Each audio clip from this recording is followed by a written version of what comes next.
What kind of hex did Danny Ric, put on the second Red Bull seat? What are the other Ferrari words of wisdom?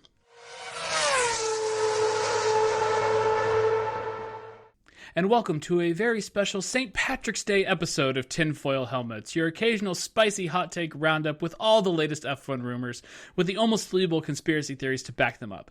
Everything here has been carefully researched for hours to make sure it is totally founded in logic, reason, and truth. Or not, who knows.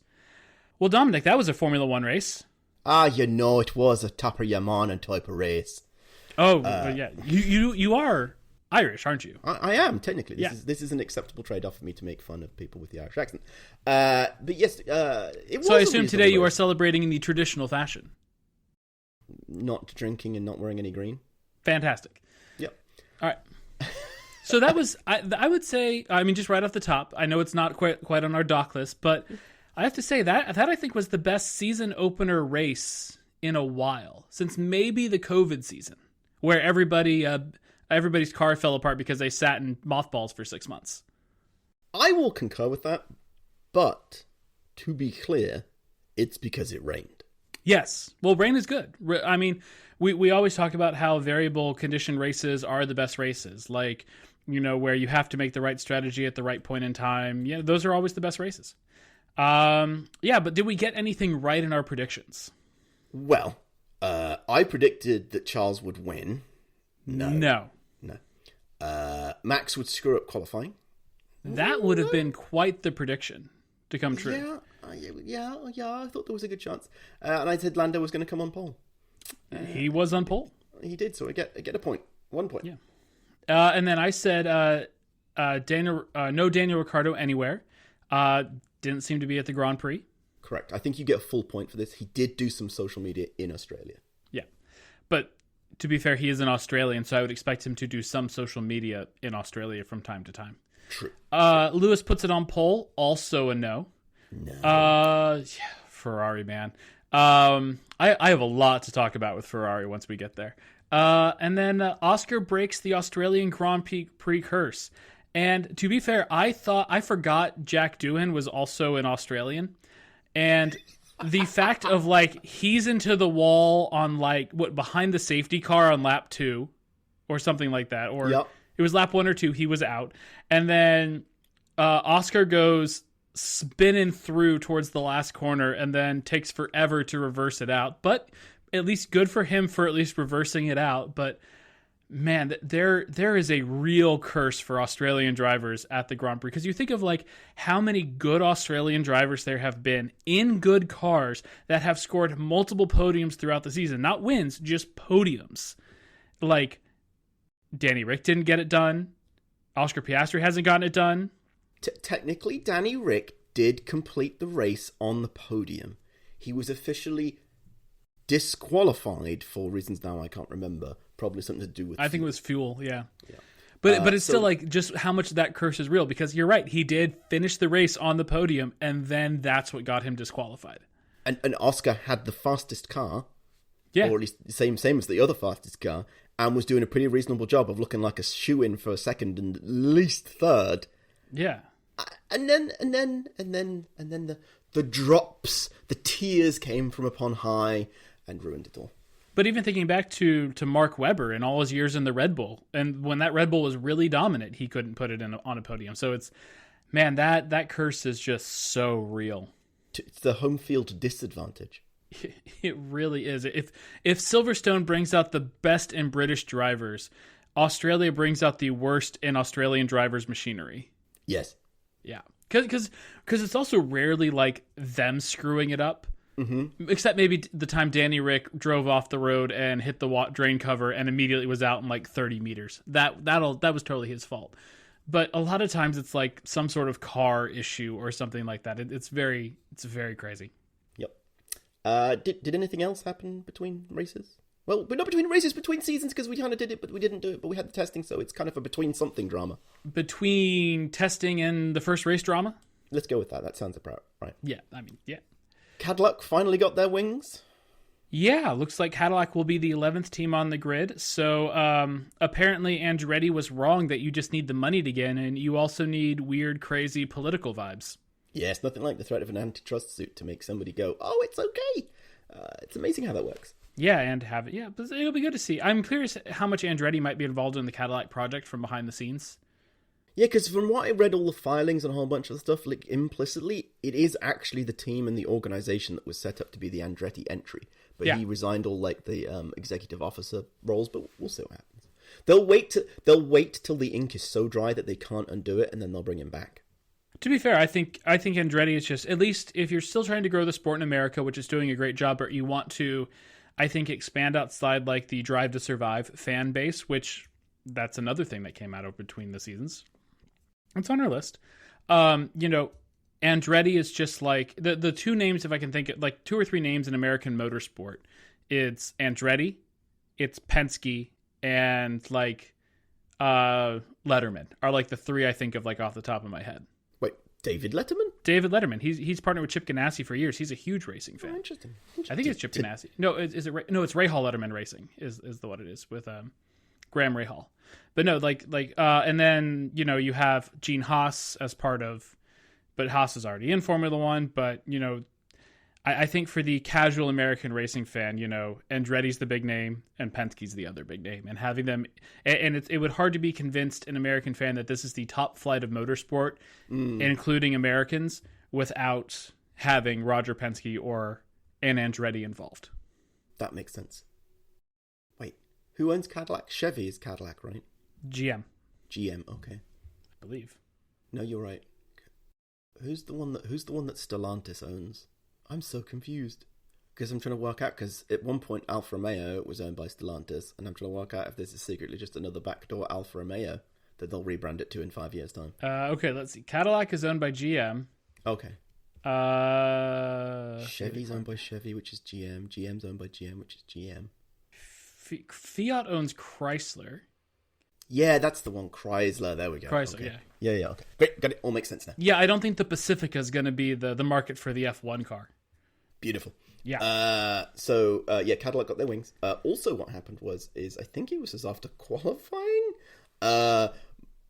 Helmut Marko was discussing Jack Doohan's performance, and for all the children who are listening, cover your ears, he said it was and I feel that was possibly accurate, but also a little soon for Marko to be saying that. And then on top of that, not to speed run all the way to what happened in the race, but after Isaac Hadjar was walking back into the grid and looked really kind of upset, and Anthony Hamilton did a great job of trying to console him, Helmut said it was embarrassing that he was crying. So yet another tick against that man. I think as much as I do like the Red Bull team, no one likes Helmut Marko. No. It's also interesting to say that Jack Doohan's qualifying was when his own driver, Liam Lawson, was several places behind him. Indeed. Yes. In fact, one whole qualifying session behind him. And most of a race. Yeah. Oh, wait, no, that's not right, because Doohan got knocked out first. Swings and roundabouts. Net, it's about the same. Also, what happened? Drive to Survive came out. It's actually quite good this year. There is a lot less of the car crashes and heavy breathing for a full minute before they say that the driver is okay. They seem to have realized that was a bad choice. But they did really go for Max as a villain. Yes, they keep trying that, and it's actually not landing so far. I've watched the whole season and nothing about it. Like, it doesn't feel like they kind of managed to land that message. They did land that Lando is a bit of a weirdo. That did seem to come through. Sure, but the clip that keeps getting shared around is the after Miami of like Lando's all celebrating, and then they cut to like Max at Zandvoort being all upset. Oh. And there was the episode where they talk about Lando winning in Miami. When they're talking about the podium, they're intercutting Lando being happy in Miami with Max being sad in Zandvoort. Because if we remember back to Miami, Max was happy Lando won. Yeah. And even defended him in the press conference when somebody's like, "Oh, didn't you just win because of luck?" And or they asked Lando, and Max is like, "That's a stupid question, because like sometimes that happens. It's fine. It's a legitimate win." Like, yeah. My key takeaway though is they did an extremely brilliant, top-notch A1 plus job of making me hate George Russell. He is such an obnoxious turd in this Drive to Survive. Maybe he isn't in real life, but they did a really bad, almost to the point, and I think I'm going to say this out loud in public, I think I hate him more than I hate Horny Horner. Yeah, but you already didn't like George Russell. To be fair, I don't like George Russell either. Yeah, because he's a smarmy. It's so bad. He like every time he does it, he like walks up to other drivers and they all kind of look at him weirdly, and then he says something, and then it's a little bit quiet, and then they kind of look away and go back to their own chat. It's hilarious. They caught all the perfect moments and then cut them together throughout the season. It's amazing. I think George thinks he's a better driver than he actually is. Correct, although sadly his performance at the weekend. But we're not going to preview that. We're going to wait to get to that. I wouldn't buy that fully, but we'll see how it shakes out in the next coming races. Yeah. And then last but not least, McLaren extended Oscar. Okay. I feel it makes sense to sign Oscar. I think they got him on a good contract. Hopefully they can shake out the mess between the two drivers. But the real question is, which one will be bought out first?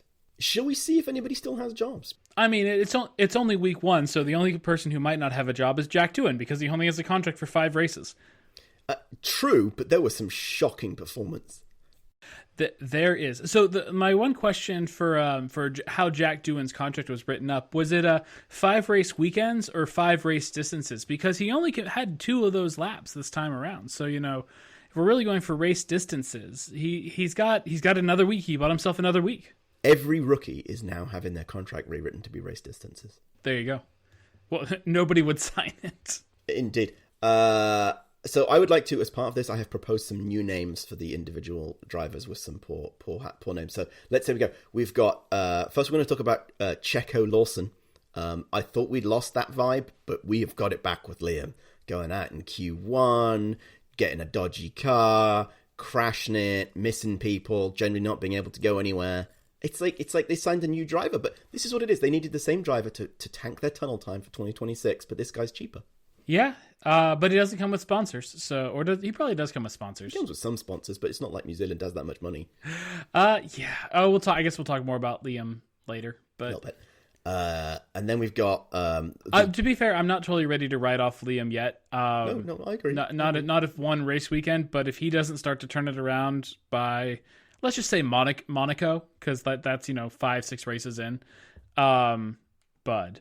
He's got 2 races in the next weekend to show that he's got it. Yeah. The one thing I did see on a different podcast of the second seat in the Red Bull is a career ruiner, and I would strongly disagree with that. Given Gasly still has a career, Albon still has a career. For a while it was you end up in the second seat, you get shelled, and then you go somewhere else, and it's like, oh, this is a good they have a career resurgence. So I'm not entirely sure that this is a career killer for Liam, but it's definitely a Red Bull. It might be a Red Bull career killer. Yeah, I feel the mistake they keep making is trying to hire a brand new bright young thing into that spot, and the most successful driver that they have ever had in that spot all the drivers they've had in that spot that have been successful have all been experienced drivers. Mark Webber, experienced driver. Checo, until he forgot how to drive in 2024 for reasons that are unclear, was an experienced driver. So yeah. I would say more the problem is Max is truly covering up how bad that car is. Yes, I had this exact thought that Aston Martin must be sitting there right now having given part of the company and a large number of dollars to Adrian Newey coming to solve their car. And maybe they're realizing that actually Adrian Newey can't design good cars and hasn't for a really long period of time. And they are saved by Max Verstappen. I wouldn't necessarily buy into that, but it could be true. I wouldn't necessarily buy into that though, because Checo did have a pretty decent 22. Because he was trying so hard. And he was trying so hard, but that car was also a lot more balanced. It looked great. It was on rails everywhere. It looks similar to how the McLaren looks now. And then they traced and then it looked like they were trying to figure out what life is going to be like in the post Adrian Newey world, because he is getting older. And I think they were starting to take some developmental responsibilities from the car away from Adrian, and I think that's when you started to see this shift. So I'm not totally gonna. Well, I think the real question is how good is the Aston in 2026, and we won't know. We won't know if Adrian is a washed-up car designer until the 2026 season, or possibly even 2027. Yeah, but I'm not willing to write off a guy who came up with the double diffuser. True. But, we'd just be a little resting on the laurels. And let's not forget how much of an aero formula the 2026 regs are. True, they do give. Well, they have. This is a guy. Aero. This is a guy who worked with Williams in the active suspension era. and now we get active aero. This guy loves active. Do you think he likes to activate his marketing partners? No. Okay, I don't think he does. All right, anyway, we're all over the place. Let's keep going. Yes. Oliver Binman, because he binned it in the 2 practice sessions he participated in, and then binned it in the race as well, right? Did he finish the race? I can't remember if he finished it. Anyway, he binned it really badly in FP1. So badly, he had to take a new battery, new control unit, and a new engine for his car. And I assume a new gearbox. And then the gearbox broke in FP something qualifying, and so he couldn't participate in qualifying because they'd put the car back together and it didn't work because he binned it again in FP3. He was 14th in the race. He did finish. He is classified. He did finish. Okay, great. That's something. So I'm a bit questioning. Given his super performance, he was legitimately a good performer, and he drove great in Brazil in all that weather, and something happened, and I assume it's because the car's terrible. That Haas looks garbage. Yeah, which is funny, given that everybody was like, "Oh, Io knows how to fix the car, and he fixed it last year. It's going to be such an improvement versus Gunter," and it was last year. But how much of that was actually Gunter had teed the team up to be able to do it? Now it's gone to crap again. I'm sure. Actually, we might not get into it because who cares? But Hulkenberg actually scoring more points for Sauber in one race than they did all last season. Yeah, and that is absolutely not a representative performance of that vehicle. It was really bad still. That could really screw their championship standings in tunnel time. Ruh-roh. We talked about Jack Droptahan. That's his name because he dropped it in the first lap like a real professional. Then I also think we need to put on a bit of a watch, primarily because I think he might just give up. And we'll come back to this in a little bit. But Lewis Washington, because he's kind of feeling a bit washed up. We'll come back to it, but I'm giving Lewis a little bit of benefit of the doubt right now, just because he talked about how much, and I hadn't really thought about it, of when he was with McLaren, he had a Mercedes engine. Mm-hmm. Mercedes famously had a Mercedes engine. Huh. And now he's in a Ferrari with a Ferrari engine. And he was talking about how just the torque maps are a little different, the way it produces power is a little different. There was one other driver, I think, who shifted engines this year. I forget who it was. Also talking about how the gear sync mapping is different across different engine manufacturers.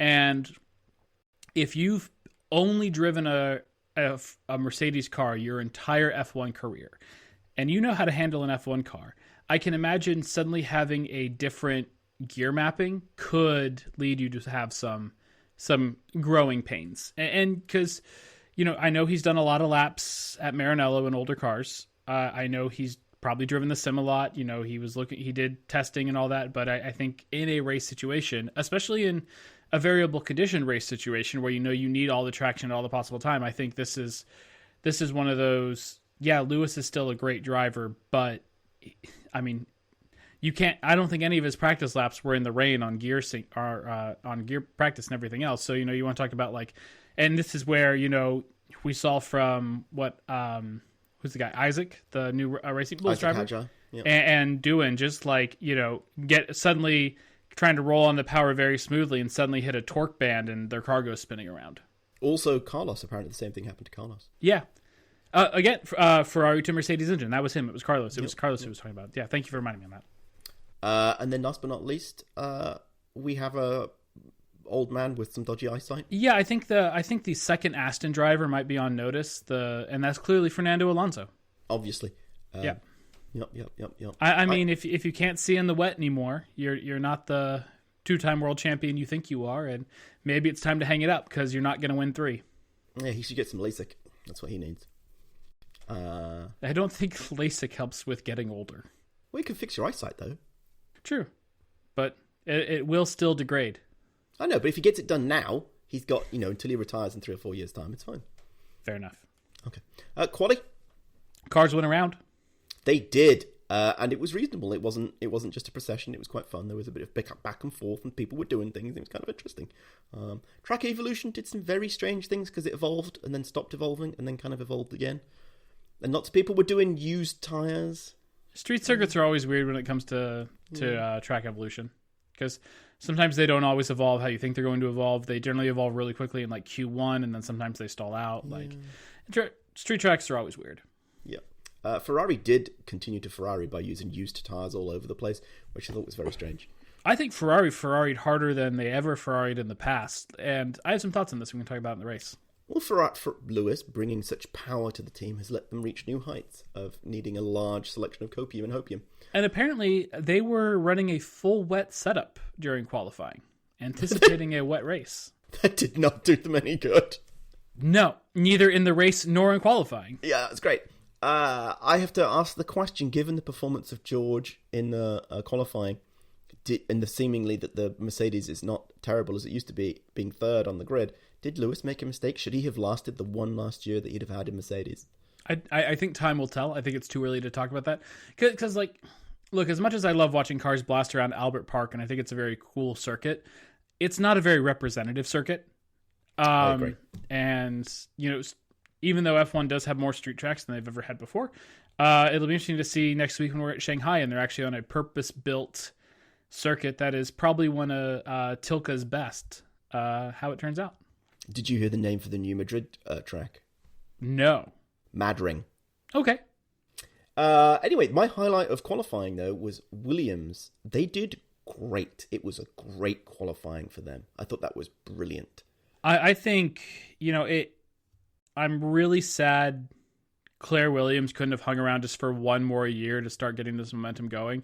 I think she could have, but like, man, James Vowles is just the right person to lead the Williams team at this point in time. And the fact that he's essentially been willing to write off like essentially this whole era of Formula One, this whole formula, and just be like, we're shit and we need to learn and we need to break things and we need to be better. And, you know, I think they're looking really good for 2026 because they have an engineering department that they've, you know, I know you can't work on the cars yet, but, you know, they spent the last years working on trust within the organization of, you know, that, we have people that we know are making the right decisions. We have a good system in place. We can use our new Atlassian tools to track parts and Jira tickets and all that fun stuff. And, you know, I'm sure there's aerodynamics Confluence pages about front wing design. It will be interesting to see whether they can be successful. I'm not expecting them to be winning in 2026, but the organizational transformation will be a great textbook example of culture eats strategy for breakfast.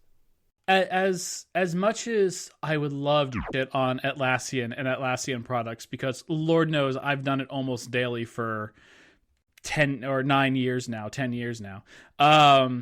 There is something to be said for if they bring some of the good software sprint culture into a Formula One team, you know, such as, you know, even retrospects for like, and blameless retrospectives for incidents and maybe bad designs of how that can improve a team culture and move things forward to be like, yeah, we shouldn't have done that. Or yeah, we didn't see this bit in the model. How can we fix that going forward? How can we improve our CFD models? Like, I think there's a lot of really good questions that can be asked, and it feels like Williams have asked those questions. And I'm not going to put it down as a solid prediction, but I would not be surprised to see a Williams car win this season.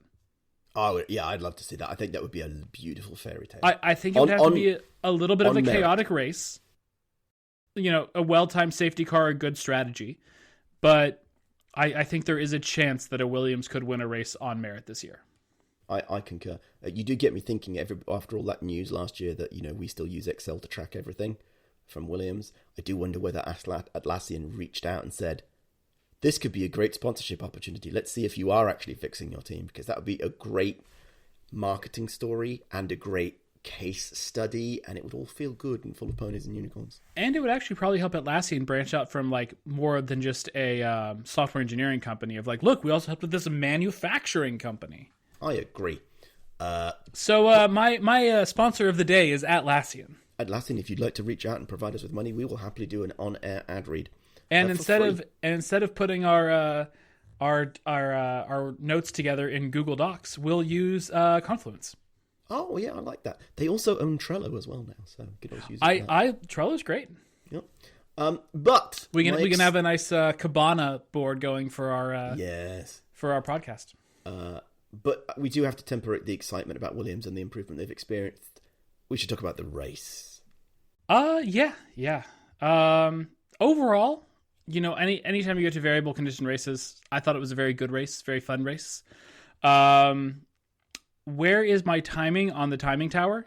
Yeah, but that was a problem last season too. Yeah. I do have feedback on the timing tower because they made it pointy. They went back to 90-degree corners, and I much preferred the slightly curved one. It was just a bit more aesthetically pleasing. I don't know why they did that. They didn't need like a 4-pixel radius on that. Like, really? Why is the leading driver have a red box next to them? Did they? The red number 1. Yeah, like on the left hand side, the leading driver, their box was red. It was. I might have missed that for color blindness reasons. Well, it's does red look like black to you? It depends on the shade of red, but it can. Fair enough. Yeah, it was weird. It's like I need a notation of who's leading the race? It's not like it's IndyCar where you really can't tell half the time. Well, it's also from the standpoint of like, well, their name's at the top, like they are the ones leading the race. Like the only thing that could get weird there is if we have a good dry race, it could be, who's the effective lead because like they've done their pit stops and things like that. But I don't think that's what it is. No, it's very strange. I did like the exclamation points to show like who's they're back. Yeah, they're back. Who's getting investigated? Yes, much better. I don't like some of their typography choices, but that's because I have strong opinions about typography, and I probably shouldn't. But I missed the timing, and we didn't have pit stop times either. Oh, no, we didn't. I missed that. That's a really good point. It was somebody, and I've forgotten who it was. But before we get into it, we should be clear that there were a number of drivers who managed to bin it before the race even started. Number 1, Isaac Hadjar. He had such a good quality, like he did a really good job. First race, great qualifying. He managed to bin it really badly on the formation lap and caused everybody to have an aborted start, which to fix Brazil last year, they put it in letters that say, turn off your engine. I appreciate that Lando didn't screw it up again. He might have actually learned something. I fully expected that to go all horribly wrong until I saw the sign that said turn off your engine, which kind of cleared it up for everybody. Special mention, I know we talked about it already, but Anthony Hamilton met Isaac Hadjar at the entrance to the paddock and consoled him as he walked through, giving him support and saying it was all okay at the end of the day, which I thought was great. Like, good job for from the Binner Nation of entering into F1. Yep. So. Carlos Sainz also binned it. I felt really bad for him because, like, it did make him look like a bit of a chucklehead, but he is sticking to his party line and said he felt much better after he looked at the telemetry after the fact that it was the car that kind of did it to him versus him doing it. So hopefully, I want that to be Carlos's thing. Did you hear the stat when you were watching the race about Carlos has binned it more times in the first lap than any other driver currently on the grid? Impressive. So, well, Valtteri Bottas is no longer on the grid. True. Has he binned it on the first lap a number of times? I mean, he went bowling and took out the most people. Well, he went bowling, and he went bowling. Yes, Carlos, I don't think, hits other people. So. Wait, but Lance is still on the grid. He is not. Oh, Lance doesn't go out on lap 1. He just hits people on lap 1. Correct. Got it. Correct. But overall, after they'd managed to get that and sort it all out, which took another 2 laps, and it was great, whatever, it was a great start. We got through turn... It took like 5. It took a while. But great start. Everybody got through turn 1. Nobody hit anybody. It was kind of missed in a number of situations, but Lewis actually got in front of Albon on the start. But then as he came around the second corner or third corner, he got boxed in and had to get by, in fact, his own teammate and somebody else. And so he had to, like, not back off, but he was in such a position he couldn't get past, and Albon got past him at that point. So, but then, before we'd finished the first lap, Jack dropped it going in a straight line, and I feel bad for him because I think it was the same problem that everybody else had, and the white lines did not make it easy, because apparently those were the white lines painted not for the race but for cyclists, which kind of asks the question, actually, did you want white lines that were that wet for cyclists? Because that seems dangerous too. So the white lines demark the cycling lane, but they are your standard road paint white lines, which are very, very slick. It is not a function of cycling. No, trust me, cyclists do not like the white lines either. It's if they are any sort of damp, they can become ice rinks. So no, it's not like we like them either. It's just this is what standard automotive road paint is, and it isn't great. Yeah, it was not great for everybody. And then we did safety car, and then we got racing. We did get racing. Max came past Oscar. Oscar came past Max. Max almost chopped it around a corner, but he's Max and just ended up keeping it in third. Man, his pace really did just fall away though. Like he was. As soon as Oscar got past him, he slid back. I wonder how much of that was like okay, well, he's passed. Let me just try to save the tires now at some point in time and see what happens versus like because he was able to hold the pace in every other stint except for that one. Granted, the other stints were a little shorter. But yeah, I thought in testing it looked like that Red Bull was going to be a little kinder on his tires, but that might not be the case. And maybe it was just because of this track, which was green. Yeah. But there was an interview with Max after the race where he's like, "Do you know how to fix the car?" And he's like, I don't know about aerodynamics. I don't know how to design a suspension. I can give feedback, but I have no clue how to fix this thing. Like, there are deep problems with that Red Bull car. You know, this is a great example of why they need to get rid of Max. They need a 10X driver. Not only can he drive the car, he needs to be able to design the car. Yeah. So we went around in circles for a while. We had Max. He kind of dropped Russell.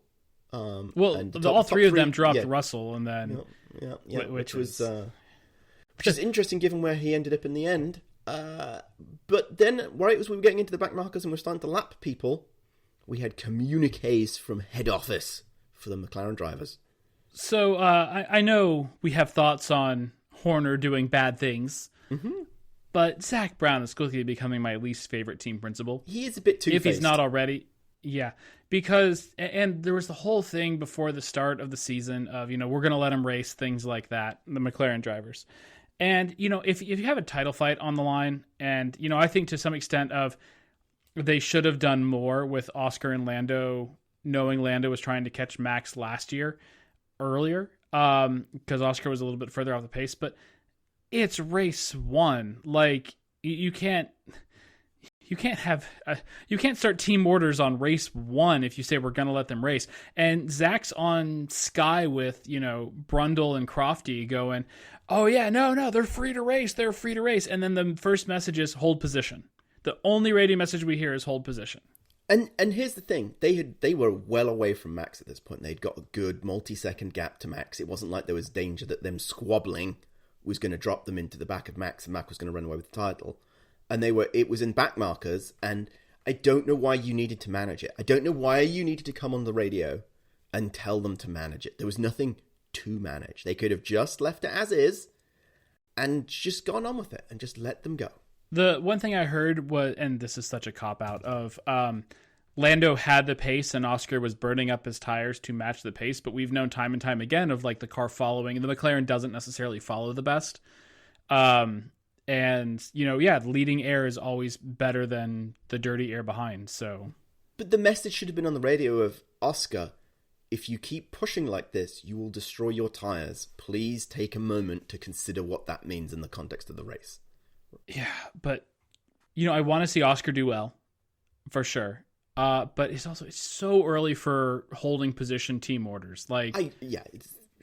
We weren't even, I think, at the halfway point. We were close, but I don't think we were at the halfway point. Oh, I'm not talking in the race. I'm talking in the season. No, I know, but we were in race one and we weren't even halfway through the first race. Like, really? Like, if you were on the last 5 laps and they were going through this and Oscar, I still think it would have been wrong. But you can construct a narrative where you're like, I understand your logic. I think it's flawed, but there was no logic here. But you have Zach Brown saying before the season, we're entering the Lando Norris era. It's like we went from the Lewis Hamilton era, now we're into the Lando Norris era. Like, totally disregarding Max Verstappen. And then, so if I'm Oscar, I'm like, fine, whatever, we're gonna be racing, and we've been saying that, like, oh, we're free to race. And then in the not even halfway through the first race, we get hold position. Why did you just sign that multi-year contract? Like, did Mark Webber put any exit clauses in there? And I'm curious what they are. Like, is there some sort of multi-21 bullshit? But man, if he did, he's created a whole new multi-21. Yeah, it's good because this is one of those. If you truly are going to let them race and they are truly equal drivers, what is this team order? Or are they just so afraid? Because it was wet, it was a narrow street circuit. Like, are they just so afraid of like a Barcelona 2016? I give him a chance, man. Like, I mean, is Oscar that unmanageable? That's the real question, because it implies they never manage Lando; they're always managing Oscar. Is Lando's ego that fragile? Yes. Yeah. I mean, he said, in a more respectful way, he has said that he does have a very fragile ego, and not in the way that you're like, oh God, blah, blah, blah, blah. But like he talks about his mental health and how he struggles with his own criticism, etc., etc. But you don't solve that this way, right? Like, that is not the answer. Because it's also not going to be good for your mental health if that's how you feel. Is the what if title or the what if on your Formula One title that you get because your teammate was held behind you the whole season. Yes, it's like as much as there's already a whole what if around like the 94 F1 title between Damon and Michael, because not only did Michael take Damon out of the last race, but there's also like, what if Senna hadn't died? Because Senna was starting to come on really strong in the season right before that happened. So, that is a whole what if Formula One season. So if you're already struggling with your mental health, and yeah, you might win the title, but do you want to win the title and know I only won the title because my team kept my teammate behind me? No, I wouldn't want that. I'd hate that. I'd rather come second and know that I came second entirely on merit than I am to win because they held him back behind me. To be fair, I'd rather just be Yuki, who gets to drive around all the time and just having all the fun. And yeah, I think he's made peace that he's not getting promoted, at least at Red Bull, but he's just racing on vibes and it's fun. He can do no wrong. Yeah. Anyway, so we did that for a while and everybody goal hung and they were waiting and waiting and waiting for the rain to stop or a safety car. And then they got their safety car. The monkey's paw curled, and it said, "I have given it to you." And then it pissed it down all over the place. I think Max didn't want to go onto a slick. He was like, "Everybody's going on slicks. This is odd." Yeah, I thought it was very strange. Very strange. I agree. He did. Then he did a decent job of keeping it out for a while as everybody was starting to dump it down. It would have been interesting to see what happened if he would have pitted one lap earlier. Because he did 2 laps after Lando. If he only did 1 lap after Lando, I think it would have been very interesting to see what that crossover was. Because that second lap, he definitely bled a lot of time. Yeah, he in an interview, he did say he didn't think it would have made any difference to the result. Yeah, I think that's true. But he in the back half of the stint, he was charging down on Lando. He got close. A couple more laps, I think he'd have pushed Lando over. Yeah, but yes, and so everybody decided.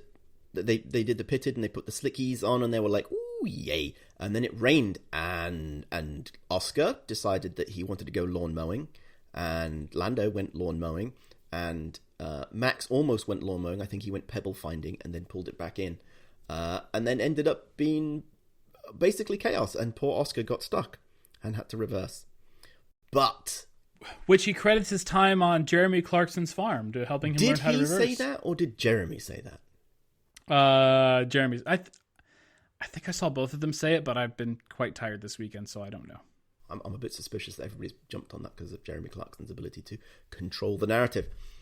But this led to the most blinding, amazing play that it looked like Ferrari might have pulled off to redeem themselves, which is maybe it's not gonna rain as much as we think, and we'll leave our drivers out with a bit of the drippy drips coming down from the sky. And you're like, this is weird. And Lewis was leading the race. And you're like, is this going to work? Is this going to work? That was a great radio message of, you're leading the race. And Lewis is like, yeah, but am I? And then they waited too long to decide that actually this was real rain and basically screwed it all up again. What was the Charles radio of like class 3 rain? Oh, class 3 rain's a lot. I think it's the water. It must be the water. Oh, is it time to talk about Ferrari? Yes. Actually, right before we go into it, we should say that I am considering and proposing that we need to wait for another 2 races to decide this, but we might need a new section. We might have to replace one of the other ones with Ferrari engineer things, because this was one race and it was full of classics. This is Ferrari'd so hard this weekend.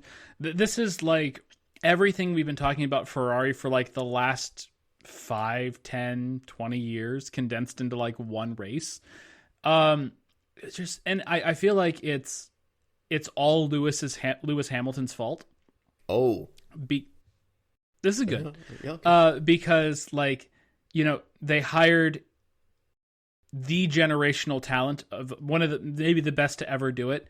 Potentially, if you're going to talk about, if you're going to have a debate of who is the best Formula One driver of all time, you cannot have that debate without including Lewis Hamilton.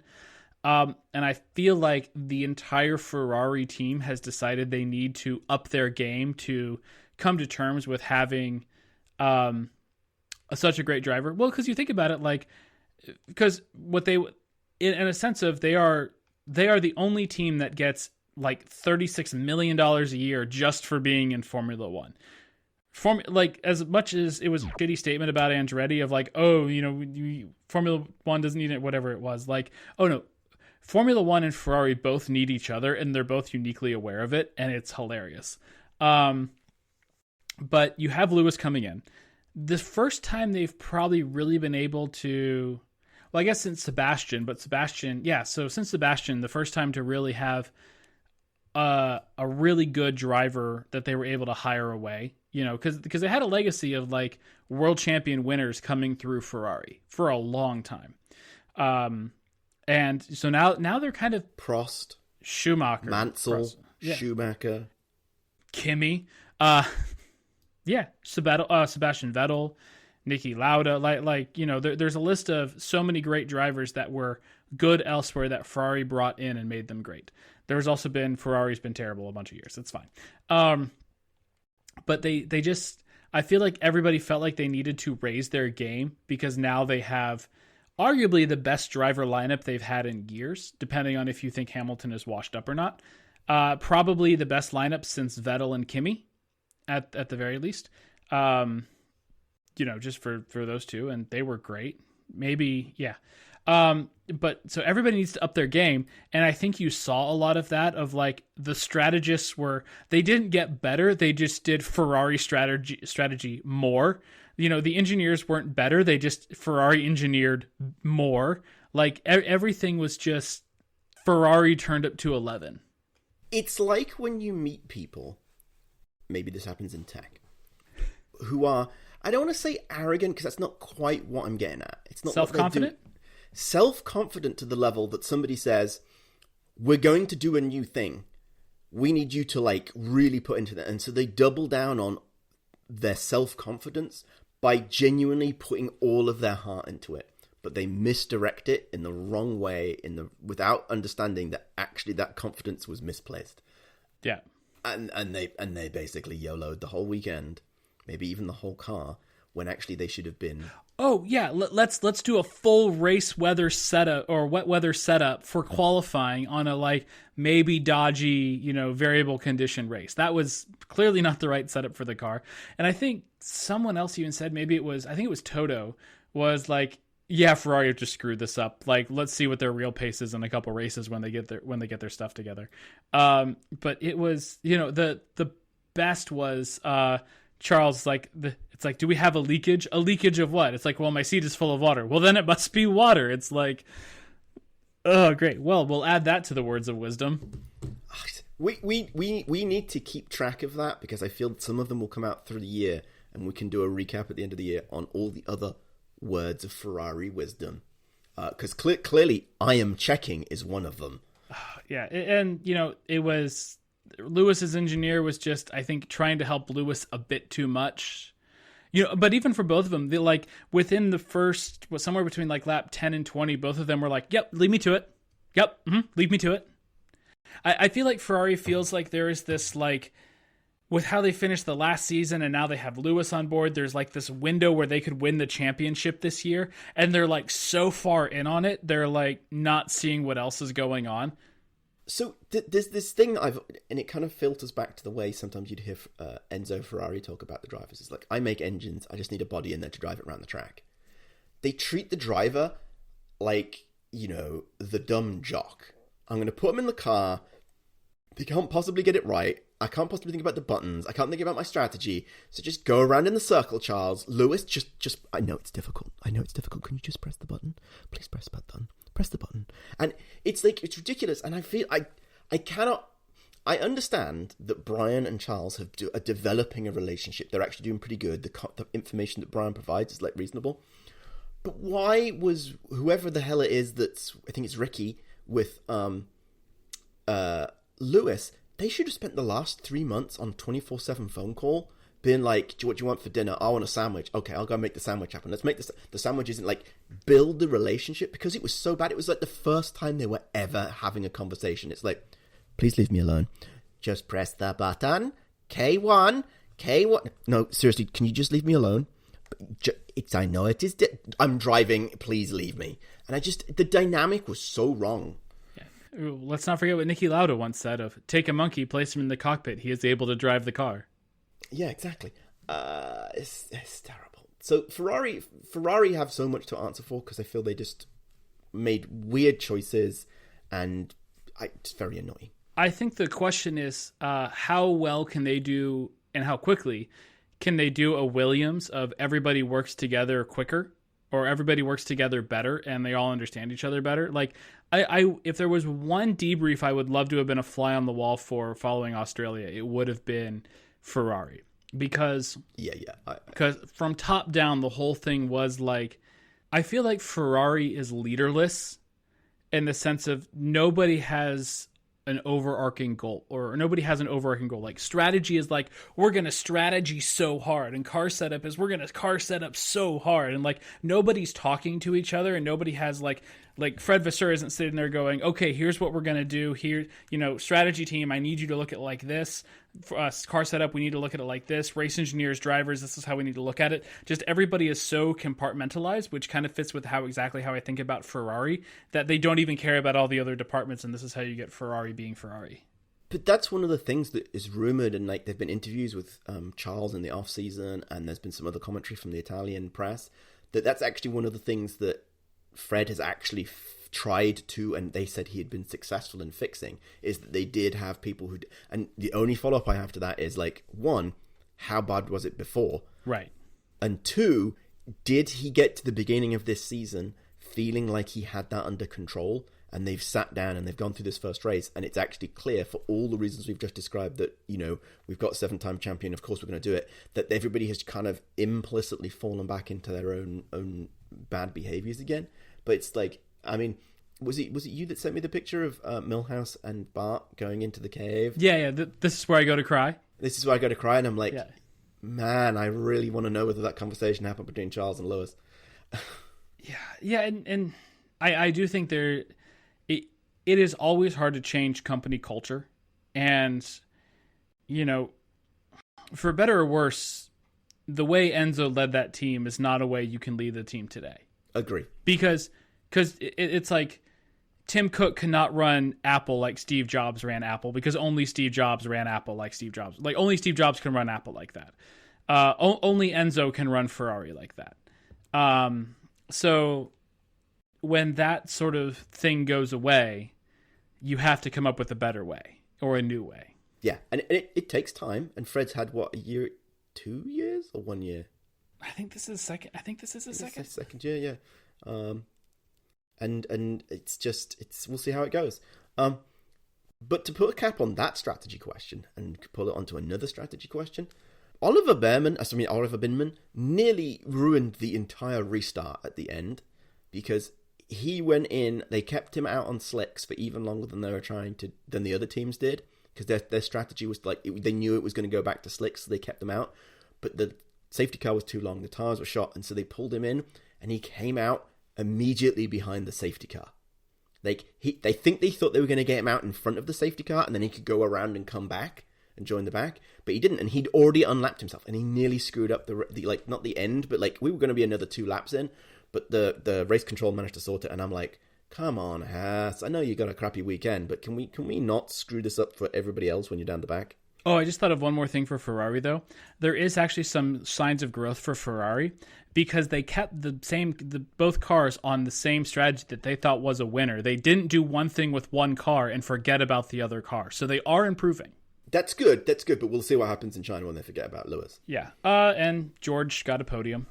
I am so mad at this after the drive survived this year. I don't need him to stand. I don't need to see him in the race. I can't cope with it. I am wondering, do the Mercedes cars actually have magnets in them? Because they keep hitting things? Because Kimi Antonelli came fourth. I see, pulling him closer.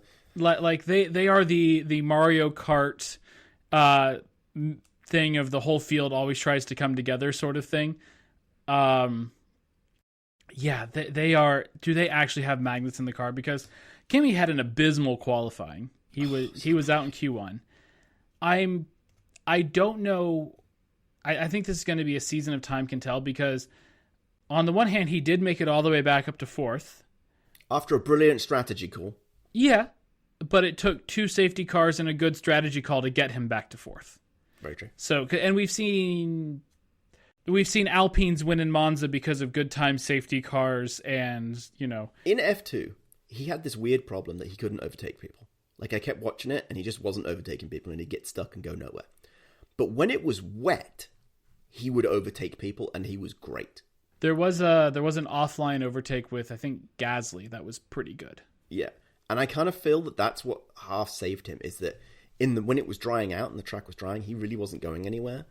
But then the track got wet again, and then he was able to bring out that skill. And I don't know, that's a very odd skill to be really good in the wet, but not in the dry. Like, I don't know whether that's just hubris or confidence or insanity. It could be he has the same confidence level in the wet and the dry, and everybody else is so much more cautious in the plausible. wet. Yeah, plausible. So, driver of the day. Who couldn't wait for it to be over? Yeah, you want to go first? Yeah, my driver of the day, Liam Lawson, for being so absolutely terrible. My driver of the day was Carlos Sainz, because part of what Alex Albon credited his 5th place with was the fact that Carlos, he didn't just go sulk in his motorhome. He got on the pit wall, and he was crucial in helping figure out the right wet, slick, wet tire strategy and telling Alex what everybody else was doing. And Alex and James credited Carlos with the team's performance for the day. Great. I love Carlos. He's absolutely worth every penny. Yeah. My driver who couldn't wait for it to be over.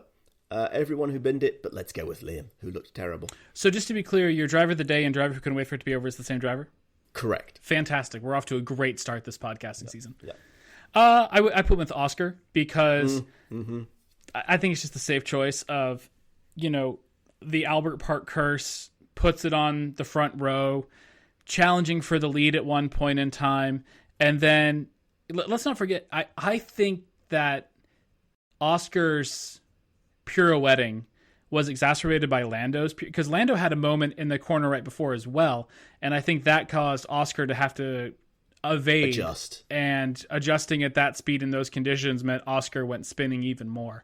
So I think if he had been like a second back, it's very plausible that's when he could have like overtaken Lando, or maybe, it would have been very interesting if he was just a little bit further back, or if McLaren actually allowed them to race, and maybe he would have been in front at that point in time when Lando went spinning off somewhere. I'm assuming that if he had overtaken him, he would have been asked to back up the pack to make sure that Lando could come all the way through. Sure. But yeah, I feel bad for Oscar, and especially with just, we'll see what China brings. Yep. A bit early, but let's go with Championship Watch. It's important to note that statistically speaking, this is the first time since Barcelona 2022 that Max has not led the championship. That's just impressive. It's very impressive. Yep.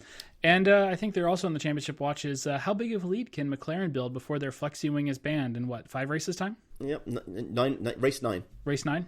Race 9 is the first race, I think, or the last race, I can't remember what it is, with the flexi wing. And today, there was big news that the FIA are going to institute a new technical directive that will be impacting from China to prevent what they call mini DRS, which is basically rear flexi wings. And apparently they're going to measure it, and everybody's upset about it. So they're always upset about it. Oh, no. Spice Takes. Okay. My first one here is, did Mark Webber screw up Multi-21 and create the version 2.0 with Oscar? What has he put in the contract? I feel something must have happened here, because McLaren are doing a lot of stuff that's clearly not trying to favour one driver too much, otherwise it would look really bad, and he's just left some gap in the contract that lets them keep doing these sorts of things. But definitely still favor. Maybe it's one of those like, oh, we'll say it publicly that there's no number one driver sort of thing. Yeah, the only thing they haven't really done is taken parts off Oscar's car and put it on Lando's car yet. Yep. So I think there's something going on there. Yeah. There was a great article on the race of Lando Norris might need the car advantage to control Verstappen. It's probably worth a read. I didn't read it, but I did read the headline. That's what we all do. Headlines tell us everything. It's a great headline. But I think there is some truth to that headline of like, I think if they were both in equal cars, Max is just gonna take it.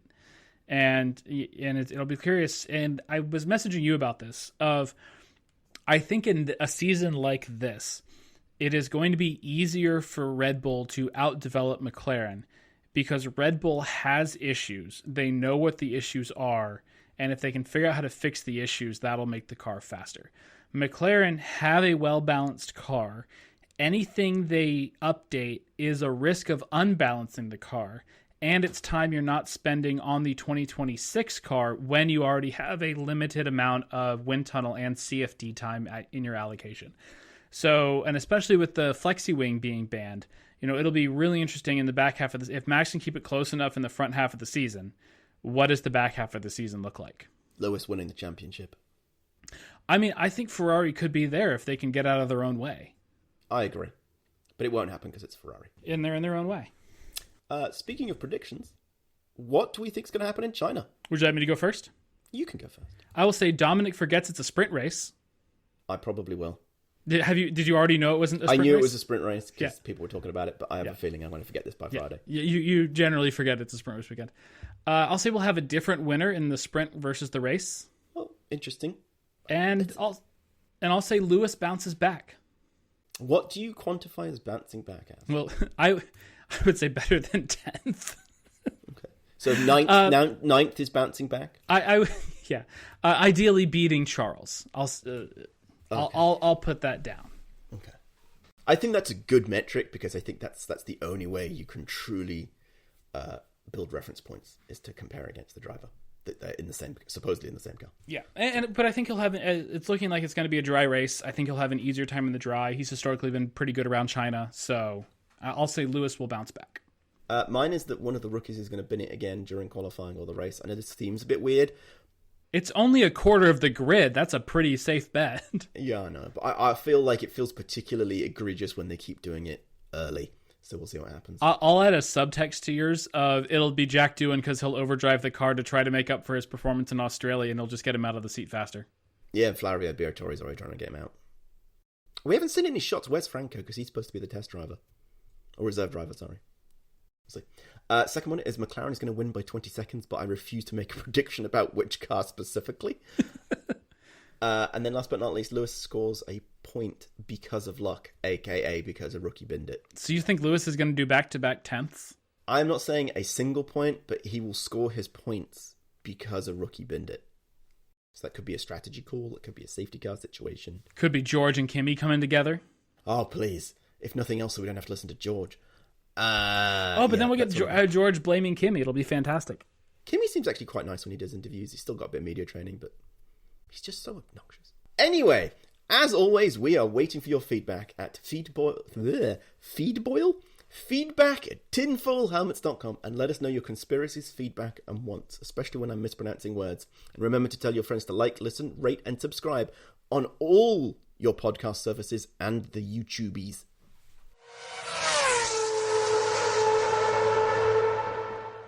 All right. Well, China this weekend, right? We're back-to-back weeks? It is back-to-back.